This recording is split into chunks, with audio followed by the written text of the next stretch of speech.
الحمد لله نحمده ونستعينه ونستغفره ونؤمن به ونتوكل عليه ونعوذ بالله من شرور أنفسنا ومن سيئات أعمالنا من يهده الله فلا مضل له ومن يضلله فلا هادي له ونشهد أن لا إله إلا الله وحده لا شريك له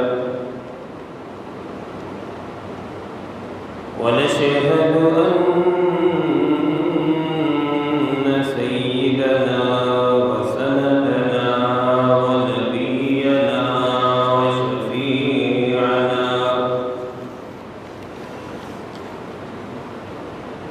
وهادينا ومرشدنا ومولانا محمدا أحمدا عبده ورسوله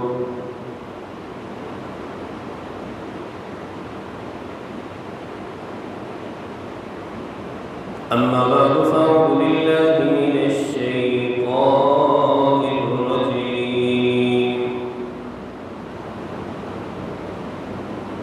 بسم الله الرحمن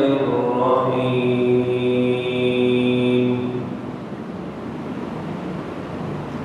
يا أيها الذين آمنوا اجتنبوا كثيرا من الظن إن بعض الظن إثم ولا تجسسوا ولا يغتب بعضكم بعضا أيحب أحدكم أن يأكل لحم أخيه ميتا فكرهتموه واتقوا الله إن الله تواب رحيم صدق الله مولانا العلي العظيم وصدق رسوله النبي الأمي الكريم ونحن على ذلك لمن الشاهدين والشاكرين والحمد لله رب العالمين اللهم صل على سيدنا محمد وعلى آل سيدنا محمد وبارك وسلم اللهم صل على سيدنا محمد وعلى آل سيدنا محمد وبارك وسلم اللهم صل على سيدنا محمد وعلى آل سيدنا محمد وبارك وسلم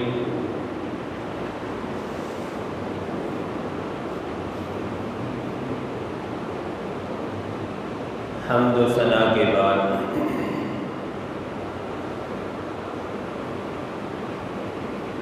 قرآن مجید فرقان حمید کی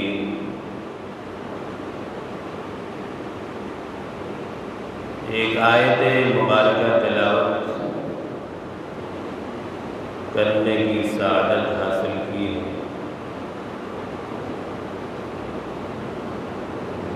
اللہ رب العزت ہم سب کو اس آیت کو سمجھنے کی پھر اس پر ہم سب کو عمل کی توفیق عطا فرمائے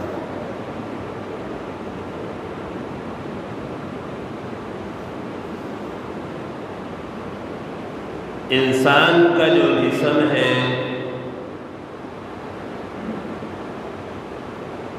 دو چیزوں سے مرکب ہے اللہ نے بنایا ہے ایک ہے روح اور ایک جسم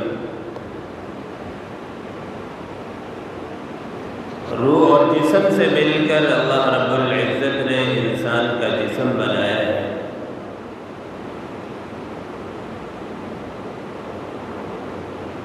جب جسمانی لحاظ سے انسان بیمار ہوتا ہے تو اپنا علاج کرواتا ہے، معالج ڈاکٹر کے پاس جاتا ہے علاج کروانے کے لیے،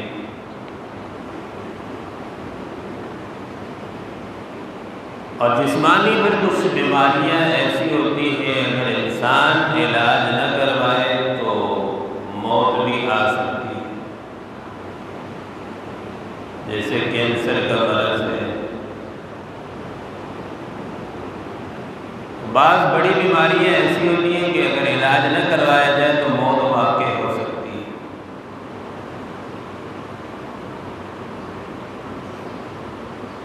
تو جس طرح جسمانی علاج میں آدمی بیماریوں میں علاج کرواتا ہے، اسی طریقے سے روحانی لحاظ سے بھی انسان بیمار ہوتا ہے۔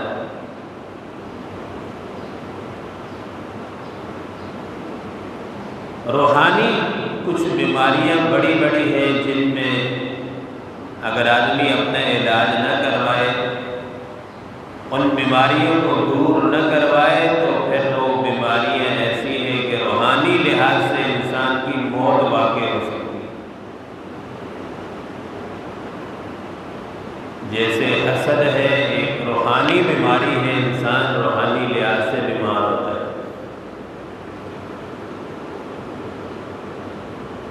کینہ ہے، دشمنی، بغض ہے، بدگمانی ہے، یہ ساری روحانی بیماری ہیں۔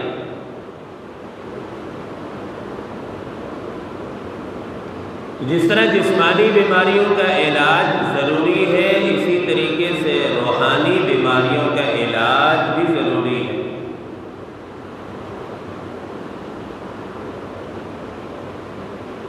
اور جس طرح ہم اپنے جسمانی جسم کو غذا دیتے ہیں، جسم بڑھتا ہے، صحت مند بن جاتا ہے، تو اسی طریقے سے روحانی غذا بھی ضروری ہے کہ روحانی لحاظ سے بھی بندہ صحت مند ہونا چاہیے۔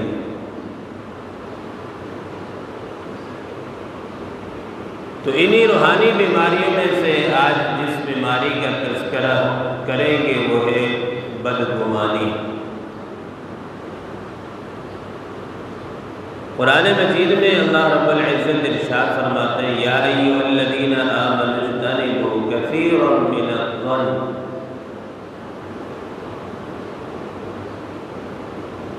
ان بعض الظن اثم ولا تجسسوا ولا یغتب بعضکم بعضا۔ اللہ پاک فرماتے ہیں کہ ایمان والوں کچھ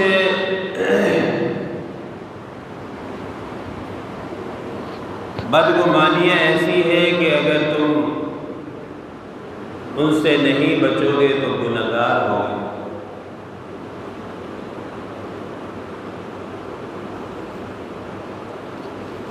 بدگمانی کی تعریف یہ ہے کہ کسی بھی اپنے مسلمان بھائی کے بارے میں کوئی بھی انسان غلط رائے قائم کر لے، اس کو کہتے ہیں بدگمان، کہ فلاں بندہ اس قسم کا ہے، اپنے ذہن میں ایک مائنڈ بنا لیتے ہیں کہ فلاں اس طرح کا ہے۔ حقیقت حال کیا ہے اللہ جانتا ہے، وہ اس طرح ہے یا نہیں ہے، لیکن اپنے ذہن میں ایک رائے ہم قائم کر لیتے ہیں کہ فلاں اس طرح ہے۔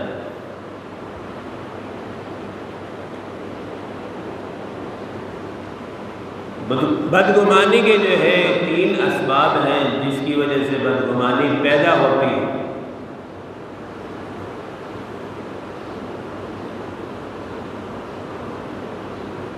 پہلا سبب تو یہ ہے بدگمانی کا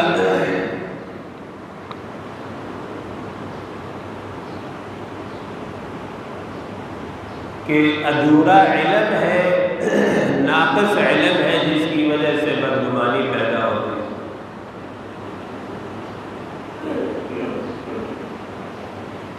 ناقص علمی کا مطلب کیا ہے کہ کوئی بات ہم تک پہنچتی ہے، چاہے وہ سگے بھائی کی بات ہو یا پھر کسی عزیز و اقارب رشتہ دار کی کوئی بات ہم تک پہنچتی ہے، جو درمیان میں ذریعہ ڈاکیہ بندہ ہے، پہنچانے والا بندہ فاسق و فاجر،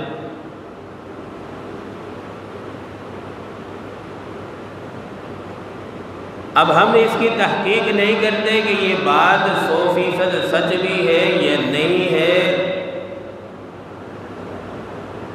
اس بات کو ہم آنکھیں بند کر کے منوان تسلیم کر لیتے ہیں کہ یہ ٹھیک ہے، لیکن قرآن مجید فرقان حمید بڑی بہترین بات اللہ رب العزت ارشاد فرماتے ہیں، یا ایھا الذین آمنوا ان جاءکم فاسق بنبأ فتبینوا ان تصیبوا قوما بجہالۃ۔ اللہ پاک ارشاد فرماتے ہیں ایمان والو تمہارے پاس ان جاءکم فاسق بنبأ، فاسق و فاجر آدمی تمہارے پاس بنبأ کوئی خبر لے کر آتا ہے، کسی کی بات لے کر آتا ہے، تو ایمان والو تمہیں چاہیے فتبینوا اس کی تحقیق تو کرو۔ اب بات ہم تک پہنچیے اور قرآن کا نقطہ سمجھیے، یہ جو درمیان میں بات لانے والا ہے اللہ پاک فرما رہے ہیں یہ فاسق ہے،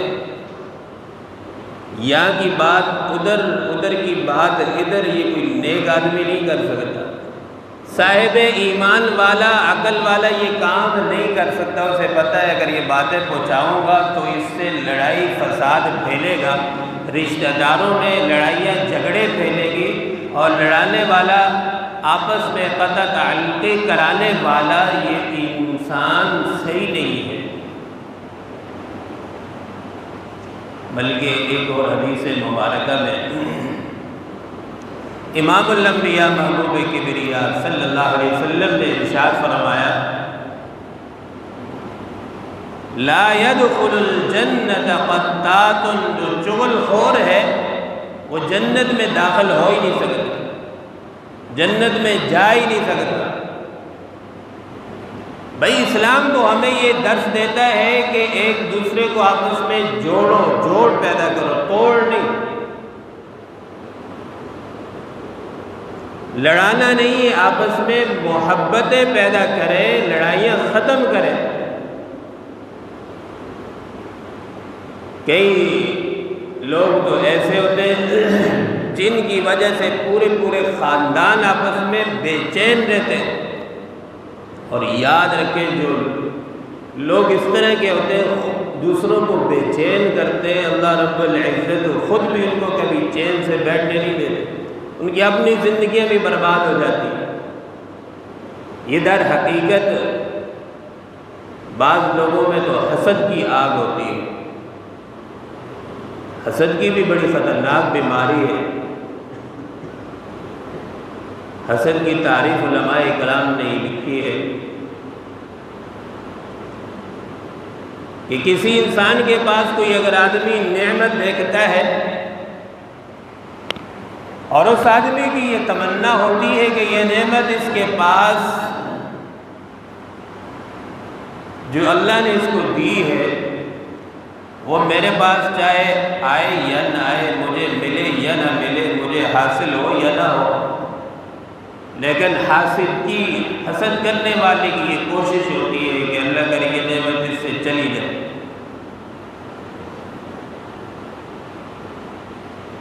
اب دیکھیں اللہ رب العزت کی تقسیم ہے نحن قسمنا بینہم معیشتہم فی الحیاۃ الدنیا ورفعنا بعضہم فوق بعض، یہ تو اللہ پاک کی تقسیم ہے، دنیا میں کسی کو اللہ نے کم دیا ہے، کسی کو زیادہ دیا ہے، کسی کو عہدہ بڑا، کسی کو چھوٹا، کسی کو صدر بنا دیا، کسی کو وزیر اعظم، کسی کو امیر، کسی کو غریب، کسی کو بڑے خاندان والا، کسی کو چھوٹے خاندان والا۔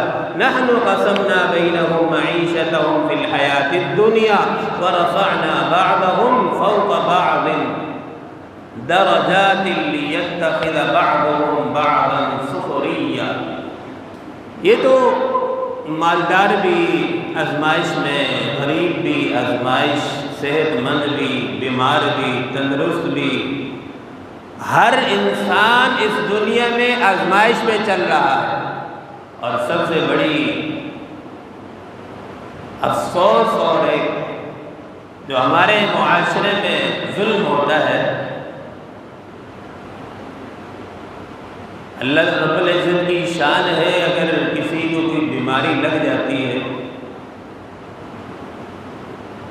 ہمارا عدل اور انصاف دیکھیں کہ ہم کتنے انصاف کرنے والے ہیں، اور فوراً ہم اس پر یہ فتویٰ لگا دیتے ہیں کہ یہ جو اس کو بیماری لگی ہے، یہ اس بندے پر یہ عذاب الہی ہے، خدا کی پکڑ ہے، عذاب میں یہ بندہ مبتلا ہے۔ اب بتاؤ یارو، ہماری اس زبان درازی کی وجہ سے اگلے کے دل پر کیا گزرتی ہوگی؟ کہاں گئے ہماری نمازیں، کہاں گئی ہمارے صدقات خیرات، کہاں گئی ہماری وہ محبت اخلاق؟ ایسے تیر اور نشتر زبان کے چلتے خدا کی قسم اگلے کے دل کو چیر چیر کے رکھ دیتے ہیں۔ اور یہی زبان ہوگی، یاد رکھیں، اسی زبان کی وجہ سے کافر مسلمان بن جاتے ہیں، دوست دشمن بن جایا کرتے ہیں، دشمن دوست بن جایا کرتے ہیں۔ پیچھے کیا ہوتی؟ زبان کے نشتر ہوتے ہیں۔ اور اسی زبان کی وجہ سے کئی لوگ جہنم میں جانے کا سبب بنے گے، کئی خاندانوں کے خاندان اسی زبان کی وجہ سے جہنم میں جائیں گے، اور کئی لوگ ایسے ہوں گے اسی اچھی زبان کی وجہ سے جنت میں جانے کا بھی سبب بنیں گے۔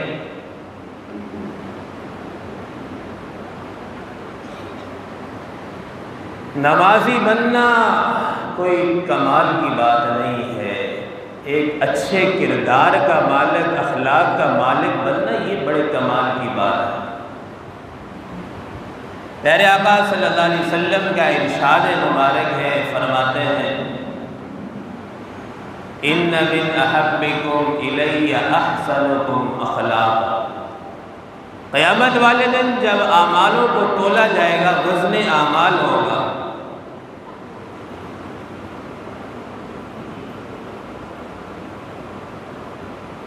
پیارے آقا نے فرمایا کہ اعمال کے اندر جو سب سے وزنی چیز ہوگی ہمارے نامہ اعمال میں، جو ترازو کو بھاری کر دے گی، وہ کیا ہوگی؟ اور اس میں بھی بڑی ہمارے لیے سمجھنے کی بات ہے، نکتے کی بات ہے۔ حضور صلی اللہ علیہ وسلم نے یہ نہیں فرمایا کہ نمازیں زیادہ ہوں گی تو نامہ اعمال بھاری ہوگا، روزے زکوٰۃ حج زیادہ ہوں گے تو اس کا نامہ اعمال وزنی ہوگا، یہ نہیں فرمایا۔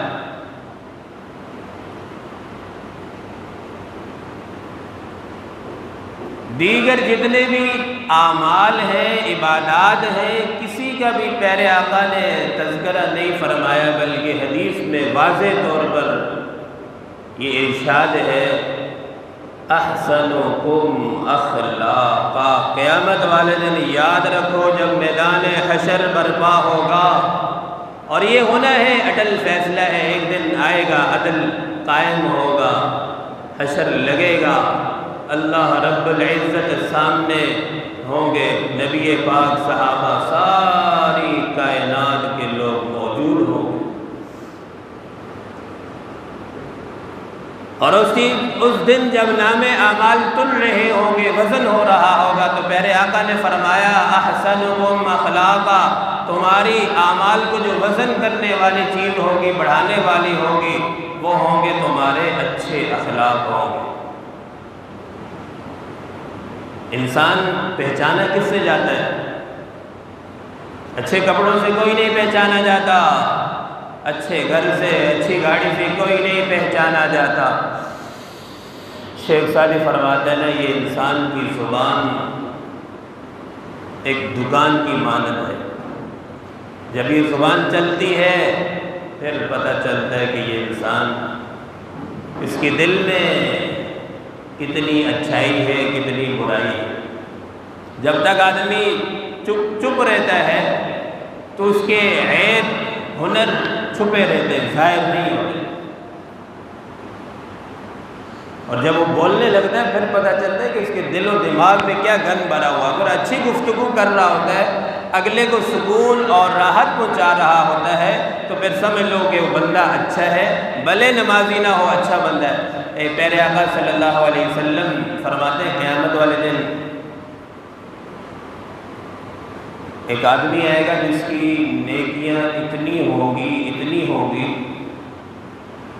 کہ اگر اس کی نیکیوں کو پہاڑوں پر رکھ دیا جائے، پہاڑ بھی اس کی نیکیوں کی وجہ سے دب جائیں گے۔ لیکن ہوگا کیا؟ جب لوگ آئیں گے، کسی کا حق دبایا، کسی کا دل دکھایا، کسی کو گالی دے دی، کسی کو قرآن میں نہ فَمَن يَعْمَلْ مِثْقَالَ ذَرَّةٍ خَيْرًا يَرَهُ۔ آپ کیا سمجھتے میں نے گالی دی ختم ہو گئی؟ نہ، کِرَامًا كَاتِبِينَ يَعْلَمُونَ مَا تَفْعَلُونَ۔ دو فرشتے ہمارے کندھوں پر نگہبان بیٹھے ہوئے ہیں، لکھ رہے ہیں۔ ہاں، کون بد نگاہی کرتا ہے، بد نظری، لکھا جا رہا ہے گناہ۔ کس نے نماز چھوڑ دی، لکھا جا رہا ہے۔ کس نے گالی دی ہے، لکھا جا رہا ہے۔ کس نے کس کو تکلیف دی، بلکہ فرمایا ذرۃ خیر یرا، ذرے کے برابر نیکی ہے، لکھ رہے ہیں، گناہ ذرے کے برابر ہے، لکھا جا رہا ہے۔ قیامت والے دن جب نام اعمال حوالے کیا جائے گا، اقرأ کتابک کفیٰ بنفسک اليوم علیک حسیبا، نام اعمال حوالے کیا جائے گا، اللہ پاک فرمائیں گے لو پڑھ اس کو، ساری تیرے کرتوت اس میں درج ہے۔ اور قیامت کا دن جو پریشانی کا جو دن ہوگا،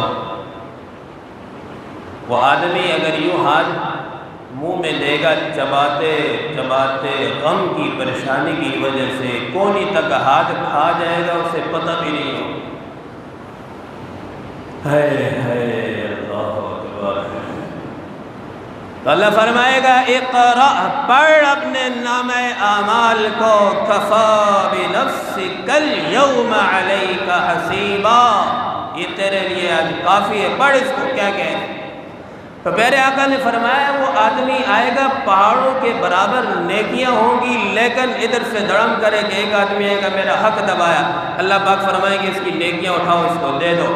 اس کو جب نیکیاں دی جائیں گی، دوسرا آئے گا مجھے اس نے گالی دی تھی، نیکیاں اٹھاؤ اس کو دے دو، تیسرا آئے گا، چوتھا آئے گا، کرتے کرتے آخر میں بندہ نیکیوں سے بالکل خالی ہو جائے گا، اب یوں کھڑا رہ جائے گا۔ پھر اور بھی لوگ آ رہے ہوں گے، قطار در قطار لوگ آ رہے ہیں۔ ہاں بھائی گاڑی چلا رہا تھا، اس نے مجھے تنگ کیا تھا، دل آزاری کی تھی، ہارن مارا تھا، مسجد میں آ رہے ہیں نماز پڑھنے، آئے گیٹ کے سامنے گاڑی لگا دی، بتاؤ نکلنے والوں کو تکلیف ہے نہیں؟ آئے تو نماز پڑھنے، لیکن عمل کیا کیا، گیٹ کے سامنے گاڑی لگا دی، آنے والے کو پریشانی ہو رہی ہے اور صاحب یہ ادھر اللہ اللہ کر رہے ہیں۔ پہلے اخلاق تو درست کریں، گاڑی صحیح جگہ لگائیں، موٹر سائیکل پارکنگ کریں تو صحیح جگہ کریں، آنے والے کو پریشانی نہ ہو، یہ ہمارے لیے پکڑ کا سبب نہ بنے۔ گاڑی روڈ پہ چلا رہے، کسی اور کو تو چلنے کا حق ہی نہیں دیتے، ہارن بجا بجا کے اگلے کی تو ایسی کی تیسی کر دیتے۔ صبر تحمل بھی کوئی چیز ہے۔ تو میرے آقا نے فرمایا سب کچھ چلا گیا، نیکیاں ختم، پھر بھی لوگ کھڑے، پھر اللہ فرمائیں گے اب اس جن کے ساتھ ظلم ہوا اس کے گناہ اٹھاؤ، اس کے کندھے پر ڈالو۔